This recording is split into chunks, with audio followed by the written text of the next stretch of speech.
नारायण नारायण भज मन नारायण नारायण नारायण भज मन नारायण नारायण नारायण भज मन नारायण नारायण नारायण भज मन नारायण नारायण नारायण श्रीमन नारायण नारायण नारायण श्रीमन नारायण नारायण नारायण। सभी पुण्य आत्मा अब बहुत एकाग्रचित होकर सुनेंगे। केवल राजकुमार जी से पूछूंगा। राजकुमार जी, आप अपना वीडियो खोल के सामने आइए। हाँ बताइए। अब आप जो बोलते हैं हमें सब समझ में आती है। जो आप बताते हैं कि मैं आत्मा हूँ, शरीर नहीं हूँ, कर्म विकर्म सब जो हम तो ममता क्या, ममता किस लिए आई ये बताओ। आत्मा मान के ममता आई कि शरीर मान के ममता आई? अब तो हम ममता आत्मा मान के ही करते तो हैं। फिर वो पाप नहीं है? अगर सब में आत्मा देख के ममता कर रहे हो तो वो पाप थोड़ी है। अब यही प्रयास हो रहा है, कि सब कुछ हाँ, भगवान का है। कण में भगवान भाई है, मेरे सबकी सेवा करनी है। प्रयास का संकल्प एक बार लिया जाता है। आप मुझे बताइए, जब आपको पंडित जी बोलते हैं हाथ में जल लीजिए और संकल्प कीजिए, आप उसे बार बार बोलते हो पंडित जी ने अब एक बार और संकल्प कराइए, पंडित जी अब एक बार और संकल्प कराइए। एक बार संकल्प कर लिया किसी काम को करने का तो हो गया। अब भगवत प्राप्ति करने का, आत्मज्ञान का हमारे मन में पक्का संकल्प हो गया, दृढ़ संकल्प हो गया। अब क्या सर फूटे या माथा? अब कोई लाख दुनिया में कहे तू मेरा मैं तू मेरा ना, तू भी आत्मा मैं भी आत्मा। माफी की छुट्टी है, माफी का मांग लो बस। अपने देखो, अगर कोई भूल बार बार होती है हम क्षमा मांगेंगे, लेकिन हम उसकी पुनरावृत्ति करते रहें एक ही बात को, तो भगवान कहते हैं इसका मतलब इसने आदत बना ली है अपनी कि बस भगवान से क्षमा मांग लूंगा। जब देखिए, जब तक ज्ञान ना हो, धीरे धीरे लाइन पे आएंगे ना। हाँ बिल्कुल, जब तक रियलिटी में रियलाइज करोगे आपको त्रुटि होगी करते हुए तो तुरंत क्षमा मिलेगी। अब करने के बाद पाप कहो भगवान अब मेरे से पाप हो गया। अरे आज हमने जान लिया कि मैं आत्मा हूँ, कल तक मैंने बहुत पाप किए। मैं किसी और की नहीं कह रहा, ऐसा कोई नहीं है संसार में जो अपने को शरीर मानता हो और उससे पाप ना होते हो, क्योंकि शरीर का मैं ही, अज्ञान ही पाप का कारण है। अब जब ये ज्ञान हो गया, अब जो करूँगा, आप मुझे बताइए, आप आत्मा मान के किसी से प्रेम करोगे तो प्रेम परमात्मा से होगा, लेकिन शरीर मान के शरीर से प्रेम करोगे वो तामसिक प्रेम है, राजस्व प्रेम है, सात्विक प्रेम है, वो दिव्य प्रेम नहीं है। अब थोड़ा और आगे बढ़ने का प्रयत्न करते हैं।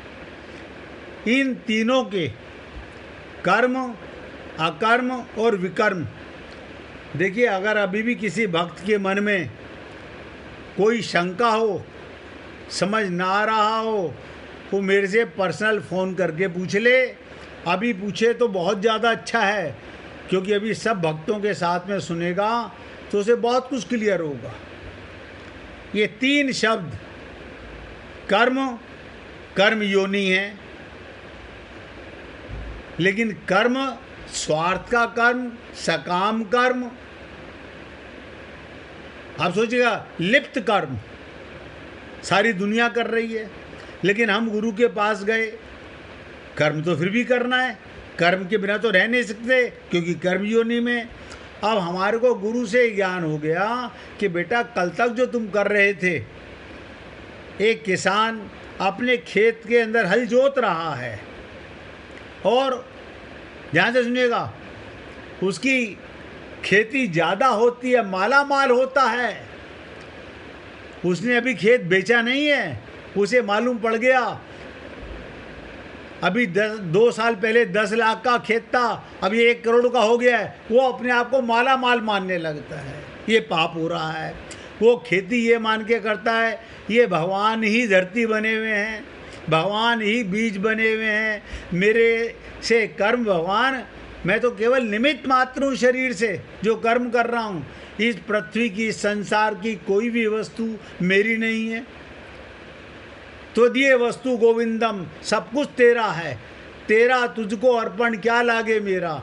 ये शरीर भी हम छोड़ के जाते हैं। और एक विचित्र बात बताऊंगा, संसार में जब भी किसी का शरीर पूरा होता है, सब लोग क्या बोलते हैं उठा के ले जाते हुए? कोई भक्त बताएगा? जब अर्थी को लेके चलते हो तो क्या बोलते हैं? राम नाम सत्य है। हाँ, अब इसका अपोजिट करो तो क्या है? भगवान का नाम ही सत्य है। और इसका अपोजिट करो कि संसार झूठा है, शरीर झूठा है, माया झूठी है, लेकिन उसे कोई जानना नहीं प्रयत्न करता। ये सत्य है कि राम ही नाम सत्य है, बाकी सब असत्य है। इसको भी समझो साथ के साथ कि राम ही नाम सत्य है, आत्मा सत्य, परमात्मा सत्य है, आत्मा परमात्मा सत्य है। बस।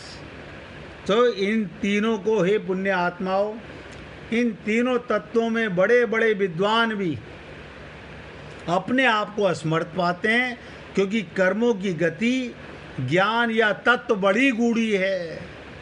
यहाँ एक बार आप पक्के हो गए, एक बार, फिर आप को कोई हिला नहीं सकता, आपको कोई टस से मस नहीं कर सकता। एक बार जान लिया, इसलिए कहते हैं जो मनुष्य कर्म में अकर्म देखता है, अर्थात कर्म करते हुए अथवा ना करते हुए निर्लिप्त रहता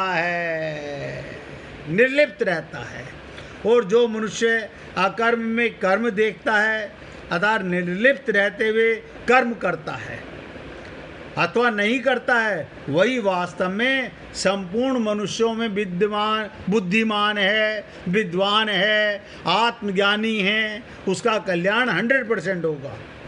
अब आप कहेंगे वो तो कहीं जाता भी नहीं, कोई पूजा नहीं करता, कोई पाठ नहीं करता। हाँ, तो कोई ज़रूरत नहीं है। भगवान श्री कृष्ण सर्टिफाई कर रहे हैं कि केवल कर्म योग को जान लो, आपका कल्याण 100% होगा। इसी से तत्व ज्ञान हो जाएगा, इसी से 84 लाख योनियों से आपकी मुक्ति हो जाएगी। वही वास्तव में योगी है और वही वास्तव में संपूर्ण कर्मों को करने वाला कृत्य है। उस कर्मयोगी के लिए कुछ भी करना, जानना और पाना बाकी नहीं रहता। हमारे लिए मन में लालसा है। नरेंद्र भाई आवाज़ बंद कर लेना मोबाइल की। अब बहुत ध्यान से सुनिएगा, यहाँ तक की बात कल की खत्म हो गई, अब आगे की सुनिएगा। कर्म योगी से सिद्ध हुए महापुरुष के द्वारा जो कर्म योग सिद्ध हो गया, ऐसे महापुरुष के द्वारा जो भी कर्म होते हैं, जिसे आत्मज्ञान हो गया, जिसने अपनी इस अज्ञानता को मिटा दिया, मैं शरीर नहीं, मैं शरीर में रहने वाला हूँ, वो सब संकल्प और सब कामनाओं से रहित हो जाता है, निष्काम हो जाता है। बताओ, कमल शरीर में रहता है, परिवार में रहता है, समाज में रहता है, संसार में रहता है, लेकिन निष्काम होकर रहता है। कर्मों का संबंध शरीर और संसार के साथ है, सब नोट कर लो। आत्मा के साथ कोई संबंध नहीं है। कर्मों का संबंध किससे? शरीर का संसार से, इन दोनों का है। आत्मा के साथ कोई संबंध नहीं है कर्म का। स्वरूप, अपने रूप को जानो इस ज्ञान रूपी अग्नि से। ये क्या है? ये अग्नि के समान है, यानी प्रकाश के समान है। ये आत्मज्ञान के समान है। ज्ञान रूपी अग्नि से उसके संपूर्ण कर्म, बताओ कितनी बड़ी चीज है, भस्म हो जाते हैं। अब तक जो भी पाप हो गए सब समाप्त हो गए। क्यों? आज मुझे शरीर में रहते रहते आत्मज्ञान हो गया। इससे पहले के सारे भगवान को करने की जरूरत नहीं। भगवान ने कहा जब मेरा बच्चा जान गया कि वो मेरा अंश है, तो यहीं पर भगवान ने आपकी पापों की फाइल फाड़ के फेंक दी, आग लगा दी। राजकुमार जी कुछ पूछना चाहते हैं क्या? तो हे पुण्य आत्मा, और स्वरूप के साथ, यानी अपने स्वयं का आत्मा के साथ इस ज्ञान रूपी अग्नि से उसके सारे कर्म भस्म हो जाते हैं। अर्थात उन कर्मों में फल देने वाले, बांधने वाले शक्ति नहीं रहती।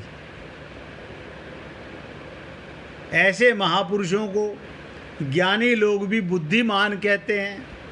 तात्पर्य है वो कर्मयोगी, ज्ञानियों का भी ज्ञानी है। नोट कर लो, बहुत बड़े ज्ञानी हों, लेकिन क्या कह रहे हैं भगवान? वो कर्मयोगी, ज्ञानियों का भी ज्ञानी है, जो कर्म तथा उसके फल में आसक्ति का त्याग कर देता है। अब आप सोचें, आप और हम लोग अगर आसक्ति का त्याग कर पाते हैं तो आप बहुत बड़े पुण्य आत्मा,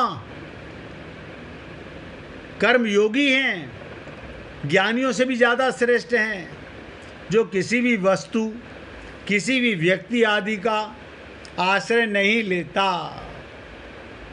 बस आश्रय केवल हरि गुरु दोई अपना, गहुइन के ही शरणा। आश्रय का मतलब आश्रित होना, शरणागत होना। हम तो पल पल में अभी पति के आश्रित, अभी बेटे के आश्रित, अभी बाप के आश्रित, अभी बुद्धि के आश्रित, अभी मन के आश्रित, अभी शरीर के आश्रित। ये वही हाल हो गया, जहाँ देखी तबा परात, वहीं बिताई सारी रात।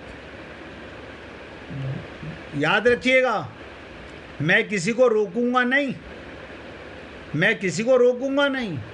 आपका जीवन है, आपका समय है, भगवान ने आपको जागने का मौका दिया है। अब आप ममता मोह आसक्ति में आंखों पे पट्टी बांध लें, गांधारी बन जाएं, तो मैं क्या कर सकता हूं? जो किसी भी वस्तु, ध्यान से सुनिएगा, जो व्यक्ति किसी भी वस्तु, अब आप सोचिए किसी भी वस्तु का क्या मतलब हुआ?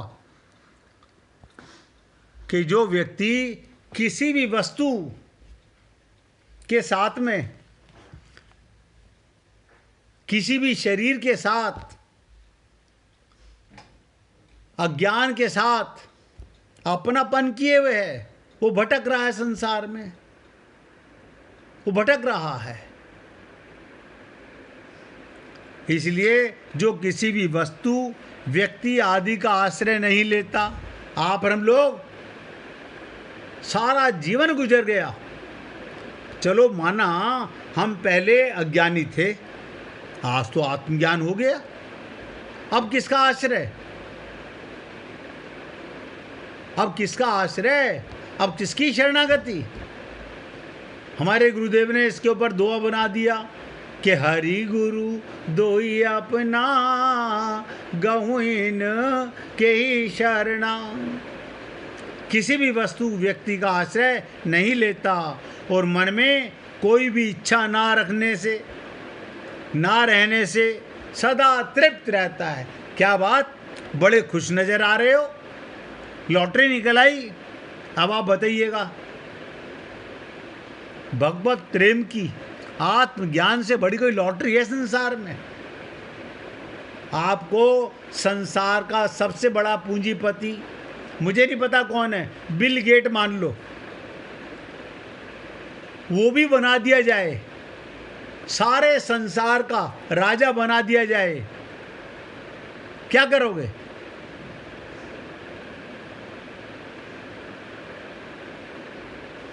वो तृप्त कभी नहीं हो सकता। ऐसा व्यक्ति जो माया में फंसा हुआ है, काया में फंसा हुआ है, वो कभी तृप्त नहीं हो सकता। और मन में कोई भी इच्छा ना रहने से सदा तृप्त रहता है, क्योंकि मन हुई नहीं। वो व्यक्ति भली भांति सब कर्म करते हुए, नोट करो, सब कर्म करते हुए वास्तव में कुछ भी नहीं करता। हमारी दृष्टि में दिख रहा है, आप मुझे बता देता हूं आपको। आपने देखा होगा बहुत से लोग हैं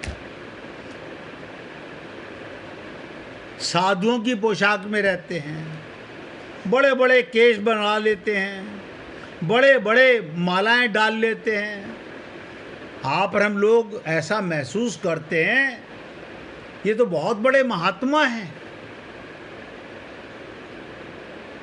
आपको पता नहीं, आत्मज्ञान के बिना वो उसी कैटेगरी में है जिस कैटेगरी में हम आत्मज्ञान के बिना हैं।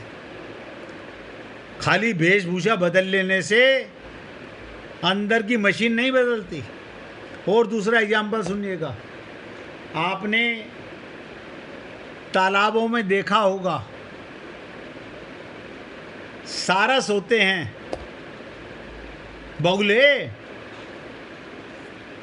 सबने देखे होंगे बगुले, कितना गोरा है, एकदम वाइट, कितना वाइट है, एकदम गोरा चिट्टा। और जब हम देखते हैं एक टांग उठा के ऐसे खड़ा हुआ है, अब आप सोच के देखो, आपकी दृष्टि में बगुला पक्षी जो है कितना सुंदर नजर आ रहा है और ध्यान कर रहा है, लेकिन जैसे ही मछली आई तुरंत उसमें झपट्टा मारता है। तो ऐसे लोगों का खाली तन को चमका लेने से, खाली गुरु धारण कर लेने से, वो गुरु धारण करना बेकार है जब तक आत्मज्ञान ही नहीं हुआ। कोई कंपटीशन की बात नहीं, जब आपको हो गया तो हो गया। किसी वस्तु या व्यक्ति के आश्रित नहीं लेना और मन में कोई भी इच्छा ना रहने से सदा तृप्त रहता है। ऐसा व्यक्ति भली भांति सब कर्म करते हुए वास्तव में कुछ भी नहीं करता। उसके सब कर्म, लिख लो, अकर्म हो जाते हैं, हो जाते हैं, करने नहीं पड़ते। अब आप सोचिए, कहाँ तो हम कल आपसे बोल रहे थे कि कल इसको समाप्त कर देंगे लीला को, लेकिन मुझे नहीं पता था कि समाप्त हो पाएगा। मेरी गलती है, मैंने ऐसे ही बोल दिया। मुझे तो ये भी नहीं पता, आज जैसे वीना जी ने प्रश्न किया, राजकुमार जी ने लिख के भेजा, कल कोई दूसरा भक्त प्रश्न कर दे, मैं कल भी यहीं पे खड़ा रहूँगा। भाई जी कुछ पूछना चाहती हैं? भैया जी, अभी जो आपने कहा ना, हाँ जी, हाँ जी, तो एक बार रिपीट कर दीजिए। अभी मैंने कहा, जो व्यक्ति किसी भी वस्तु या किसी व्यक्ति के आश्रय नहीं लेता और मन में कोई भी इच्छा ना रखने से वो तृप्त रहता है, वो भली भांति सब कर्म करते हुए, सबके बीच में रहता हुआ भी कुछ भी नहीं करता और उसके सारे कर्म अकर्म हो जाते हैं। उसमें ममता, मोह, आसक्ति, ये कोड़, ये महापाप आता ही नहीं है। और अगर वो इसके बावजूद भी ममता मोह आसक्ति करता है और उन्हें क्या मान के करता है, परमात्मा का अंश मान के करता है, तो उसका ये पाप नहीं कहलाता, पुण्य कहलाता है, आत्मज्ञान कहलाता है। प्रेम पाप नहीं है, आप किसी से भी प्रेम कीजिए, लेकिन शरीर का संबंध मान के प्रेम करना महापाप है। समझ में आया भाई जी? अगर नहीं आया तो फिर पूछिएगा, अभी पूछिएगा। हाँ राजकुमार जी, आप भी पूछिए भैया। जब हमें जब मुझे गुरु मिल गए, हाँ, और मुझे मालूम पड़ गया कि मैं आत्मा हूँ और भगवान मेरे साथ है, तो क्या मैं बैकुंठ में नहीं हूँ? लो, फिर ये कैसे कहा कि मेरे को मेरा कल्याण कैसे होगा? अगर आत्मज्ञान हो गया और हम गुरु की शरणागति चले गए तो भगवान मेरे, मैं कह रहा हूँ आपको आत्मज्ञान के बाद आप बैकुंठ के अंदर ही हो, आनंद में ही हो। फिर शरीर मेरा लाख बीमारियां मेरे शरीर में आ जाएं, मेरा शरीर जर्जर हो जाए, शरीर को डॉक्टर जवाब दे दें, लेकिन मैं आनंद में हूँ। मैं आपकी कृपा से मैं ऐसा ही फील करता हूँ। हाँ, तो ऐसा करना चाहिए भाई। कभी भी ऐसे शब्द मन में अगर कहीं भी आते हैं तो ये समझ लेना चाहिए कि मेरे को कच्चा ज्ञान है, अभी परिपक्व ज्ञान नहीं हुआ है। अब 1 मिनट भगवान का कीर्तन कीजिए, फिर एक छोटी सी लीला सुनाऊंगा। श्री राधे गोविंदा मन भजले हरि का प्यारा नाम है।